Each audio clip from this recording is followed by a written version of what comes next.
Good evening, everyone. Thank you so much for being with us here for the second half of tonight's concert.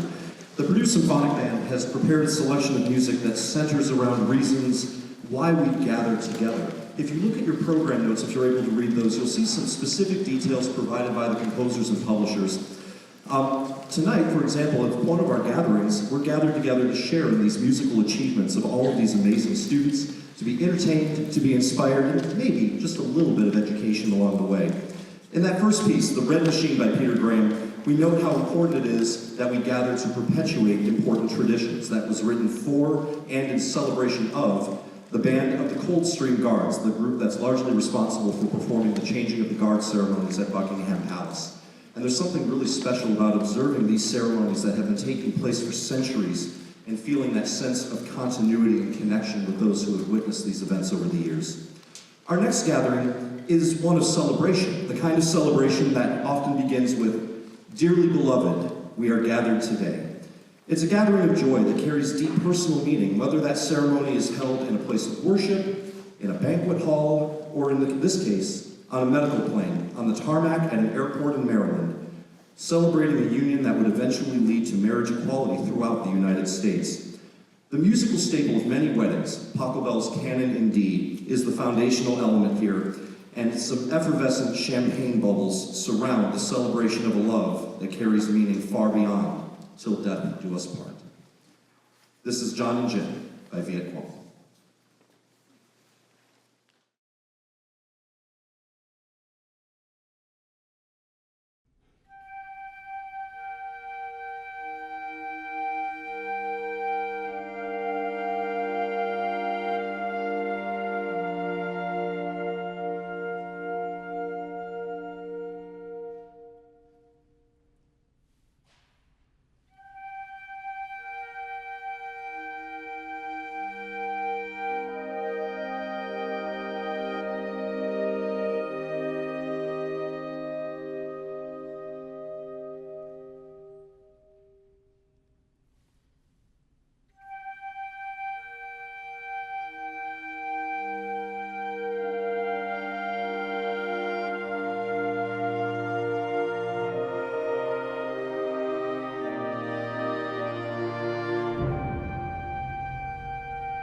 Well, after you celebrate a wedding, there's usually a reception.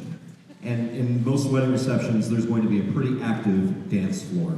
So composer Marie Douglas decided to take us out on the town in her hometown of Atlanta, Georgia, with this piece of music that's inspired by the unique hip-hop subgenre of trap music. And she incorporates several elements inspired by DJ techniques, reminding us of the high energy of the city, the chill vibe of the club, and the unpretentious fun of just dancing along to some bass-heavy modern beats. It's a fantastic piece of music called Big City Lights.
Sometimes we gather just to be entertained, without necessarily having to put in any of the work ourselves.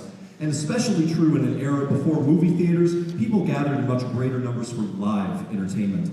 And the circus was one such place, people gathering for the thrill of seeing the most hair-raising, death-defying displays of acrobatics.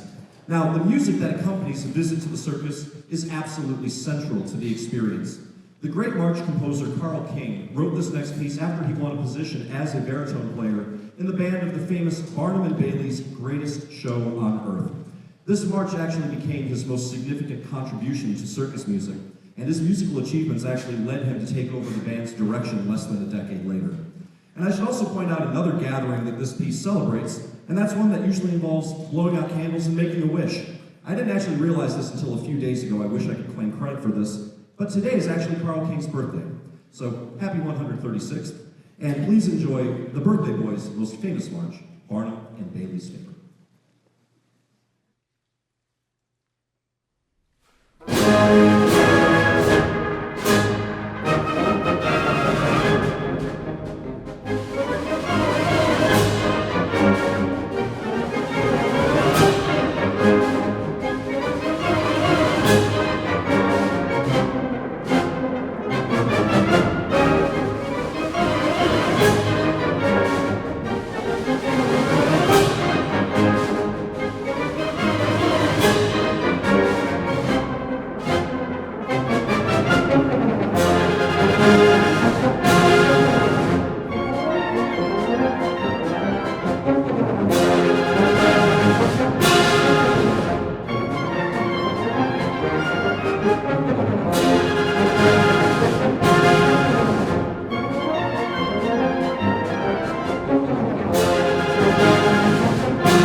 Before we get to our last piece, I would like to thank a few people, and there's actually quite a few people here. First of all, another thank you and congratulations to the outstanding students of the University Band and conductor Jay Gephardt on their fantastic performance tonight. Can we please congratulate and thank the union members?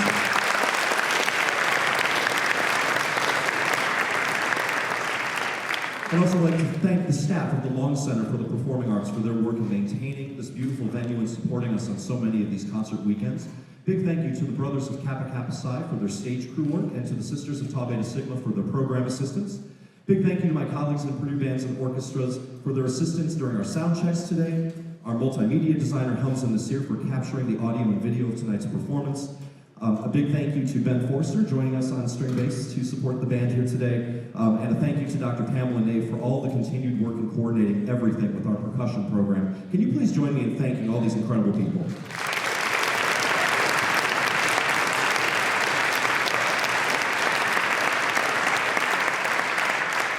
And course, I'm very grateful to all the talented students in the Purdue Symphonic Band who give me just really such joy at every rehearsal.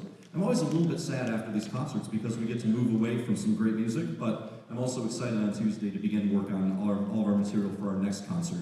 Can we please thank and congratulate the students here on stage and the Symphonic Band.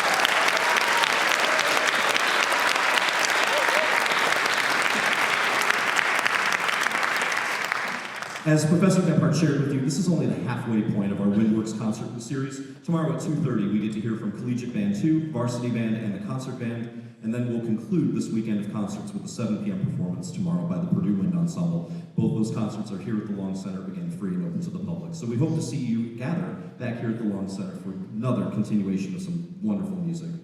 Our final piece tonight symbolizes a multitude of gatherings. In this case, gatherings that take place within a house of worship.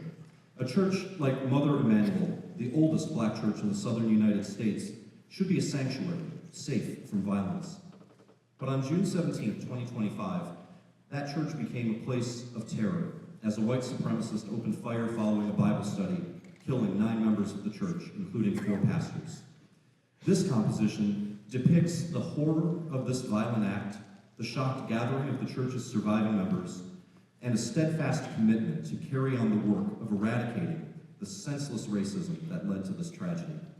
Composer Omar uses the famous anthem, "Lift Every Voice and Sing," as the lens through which we view this act.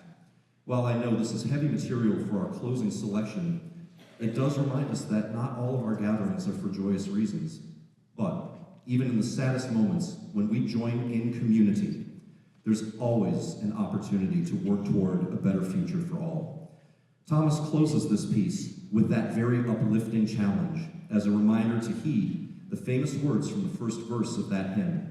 Facing the rising sun of our new day begun, let us march on till victory is won.